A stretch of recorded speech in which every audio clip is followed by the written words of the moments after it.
Bismillahirrahmanirrahim. Assalamualaikum warahmatullahi wabarakatuh. Yang terhormat Pembimbing 1 Dr. Marta Dinata MPD. Yang terhormat Pembimbing 2 Dr. Chandra Kurniawan MPD MR.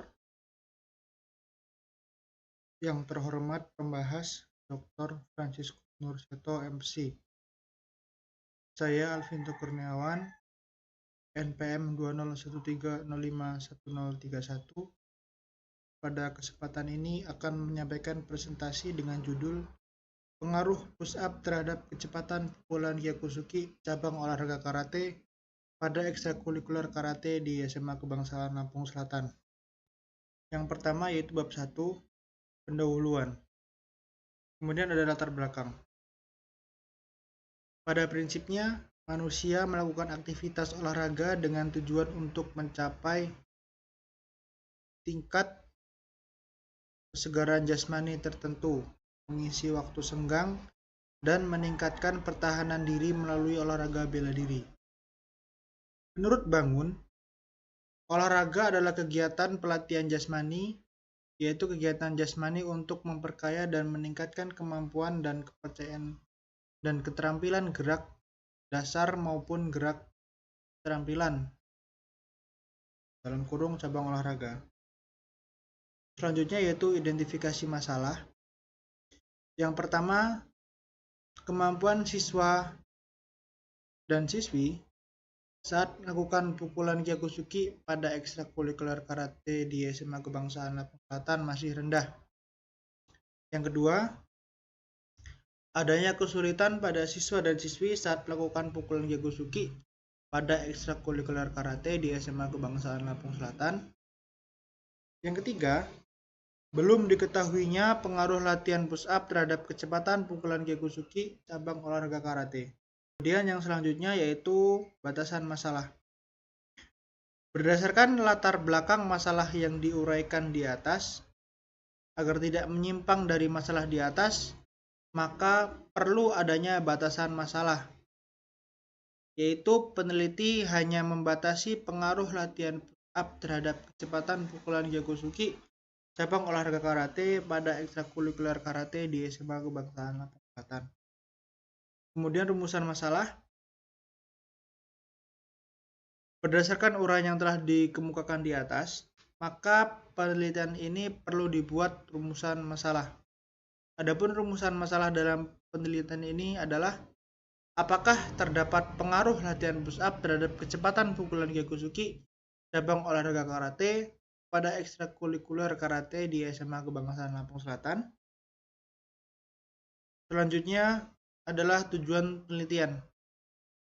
Sesuai dengan rumusan masalah yang dikemukakan di atas, maka tujuan penelitian ini adalah untuk mengetahui bagaimana pengaruh latihan push-up terhadap kecepatan pukulan Kyokusuke cabang olahraga karate pada ekstrakurikuler karate di SMA Kebangsaan Lampung Selatan. Selanjutnya manfaat penelitian. Di sini dibagi menjadi dua, yaitu manfaat teoritis dan manfaat praktis. Pertama, manfaat teoritis. Manfaat penelitian ini dapat dijadikan sebagai sumber ilmu pengetahuan khususnya tentang pengaruh latihan push-up terhadap kecepatan pukulan Kyokusuke cabang olahraga karate. Kemudian manfaat praktis yang pertama yaitu memberikan informasi khalayak umum tentang pengaruh latihan push-up terhadap kecepatan pukulan Kyokusuke cabang olahraga karate. Manfaat praktis yang kedua yaitu sebagai bahan evaluasi bagi para atlet dalam melakukan latihan fisik pada saat melakukan olahraga khususnya pada atlet karate. Selanjutnya yaitu bab 2. Bab 2 adalah tinjauan pustaka. Pertama yaitu karate. Karate adalah seni bela diri yang berasal dari negara Jepang yang diciptakan oleh Kuchin Funakoshi yang kemudian berkembang dan menyebar ke seluruh dunia oleh murid-murid yang sudah dilatihnya sekian lama di dalam tempat latihan yang disebut dengan dojo. Hal ini diungkapkan dalam buku Perjalanan Perguruan Karate Kala Hitam. Karate adalah suatu cara menjalankan hidup yang tujuannya adalah memberikan kemungkinan bagi seseorang agar mampu menyadari daya potensinya, baik secara fisik maupun spiritual. Selanjutnya, teknik dasar karate. Karate memiliki 3 teknik dasar, yaitu Kihon, Kata, dan Kumite. Kihon menurut Sujoto berarti pondasi, awal, atau akar dalam bahasa Jepang. Kemudian yang kedua ada kata. Kata adalah gabungan atau perpaduan dari rangkaian gerak dasar pukulan, tangisan, dan tendangan menjadi satu kesatuan bentuk yang nyata. Kemudian yang ketiga ada kumite. Kumite adalah suatu metode latihan yang menggunakan teknik serangan dan teknik bertahan di dalam kata, diaplikasikan melalui pertarungan lawan yang saling berhadapan. Selanjutnya yaitu sarana dan prasarana. Sarana dan prasarana yang pertama yaitu baju karate atau disebut dengan tegi. Kedua yaitu pelindung badan atau body protector. Yang ketiga yaitu pelindung tangan atau hand protector. Selanjutnya pelindung gigi atau gum shield. Pelindung kaki atau foot protector. Kemudian yang terakhir ada lapangan pertandingan atau biasa disebut tatami. Selanjutnya yaitu latihan.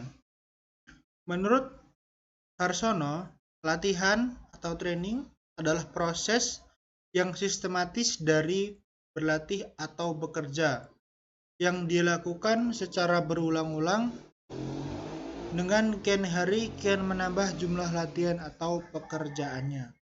Sedangkan menurut Mulia, Gumilar, dan Resti, latihan yang menyeluruh memberikan kemungkinan perkembangan yang lebih mantap untuk membentuk prestasi pada waktunya. Selanjutnya yaitu tujuan latihan. Tujuan serta sarana utama dari latihan atau training adalah untuk membantu atlet untuk meningkatkan keterampilan dan prestasinya semaksimal mungkin. Untuk mencapai hal itu, menurut Harsono, terdapat 4 aspek yang perlu diperhatikan dan dilatih secara seksama oleh atlet, yaitu latihan fisik, latihan teknik, dan latihan taktik, serta latihan mental. Selanjutnya ada prinsip-prinsip latihan. Yang pertama ada prinsip beban lebih atau overload. Prinsip ini mengatakan bahwa beban latihan yang diberikan kepada atlet harus cukup berat dan cukup bengis, serta harus diberikan berulang kali dengan intensitas yang cukup tinggi. Kemudian ada prinsip individualisasi. Menurut Harsono, tidak ada 2 orang yang rupanya sama persis. Sekalipun kembar, tidak ada pula 2 orang, apalagi lebih, yang secara fisiologis maupun psikologis persis sama. Tiap orang mempunyai perbedaan individu masing-masing. Yang ketiga yaitu prinsip kualitas latihan. Menurut Harsono menjelaskan, berlatih secara intensif saja belum cukup apabila latihan atau drill-drill tidak berbobot, bermutu, dan berkualitas. Kemudian ada prinsip variasi latihan. Menurut Harsono, variasi latihan untuk mencegah kemungkinan timbulnya kebosanan saat berlatih. Pelatih harus kreatif dan pandai menerapkan variasi-variasi dalam latihan. Selanjutnya yaitu push up. Push up adalah salah satu bentuk latihan yang dapat dikerjakan dengan membebankan berat badan. Latihan ini efektif dan aman untuk dilakukan.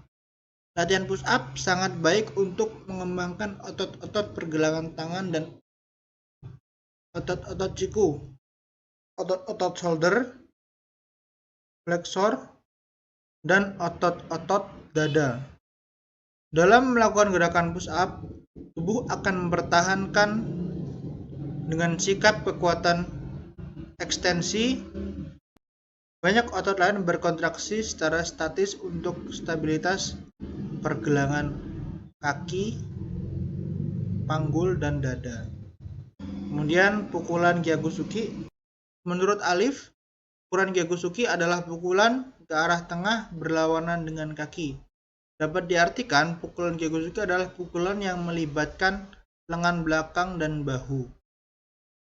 Biasanya disebut pukulan terbalik.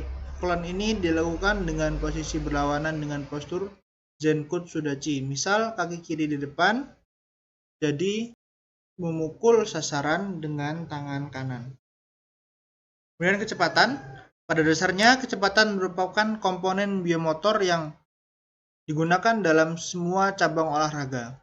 Menurut Matthew, kecepatan adalah kemampuan menghasilkan gerakan tubuh dalam waktu yang sesingkat-singkatnya. Kemudian penelitian yang relevan. Yang pertama penelitian dari Puput Sekarsari dengan judul Pengaruh latihan resisten band terhadap kemampuan pukulan Gyakusuki pada karateka Forky Kota Palembang. Kemudian ada Jaya Saputra dengan judul Pengaruh latihan push up terhadap kemampuan pukulan lurus olahraga pencak silat pada siswa ekstrakurikuler karate SMP Negeri 1 Bengkulu. Nah, kemudian selanjutnya kerangka berpikir. Agar arah penelitian ini lebih jelas, perlu disusun kerangka berpikir. Menurut Sugiono, kerangka berpikir merupakan model konseptual tentang bagaimana teori berhubungan dengan berbagai faktor yang telah diidentifikasi sebagai masalah yang penting. Kerangka berpikir akan memudahkan penulis untuk mengidentifikasi pengaruh antara kedua variabel. Kemampuan siswa dan siswi saat melakukan pukulan Gyakusuki masih rendah serta adanya kesulitan saat melakukan pukulan Gyakusuki, serta belum diketahuinya pengaruh latihan push up terhadap kecepatan pukulan Gyakusuki. Hal tersebut menjadi salah satu penyebab latihan push up berpengaruh pada kecepatan pukulan Gyakusuki. Di sini saya kasih gambaran sedikit, yaitu X sebagai variabel bebas yaitu push up dan Y sebagai variabel terikat yaitu pukulan Gyakusuki. Bab 3 yaitu metode penelitian. Metode penelitian menurut Sugiono adalah cara yang digunakan oleh penulis dalam mengumpulkan data penelitiannya. Metode dalam penelitian ini menggunakan metode eksperimen. Eksperimen adalah cara untuk mencari hubungan sebab akibat antara kedua faktor yang disengaja ditimbulkan oleh peneliti, dilakukan dengan memberikan treatment ataupun perlakuan kepada sampel, sampai dilihat ada perubahan yang terjadi atau tidak. Desain penelitian eksperimen ini menggunakan pretest dan post-test two group design, yaitu semua sampel diberikan tes awal untuk mengukur kondisi sampel. Selanjutnya ada populasi dan sampel. Populasi pada penelitian ini yaitu peserta didik ekstrakurikuler karate SMA kebangsaan yang berjumlah 48 orang. Dan ada sampel. Kelompok pertama yaitu kelompok eksperimen yang akan diberikan treatment berupa latihan push up berjumlah 24 orang. Kelompok 2, kelompok kontrol, tidak diberikan perlakuan berjumlah 24 orang.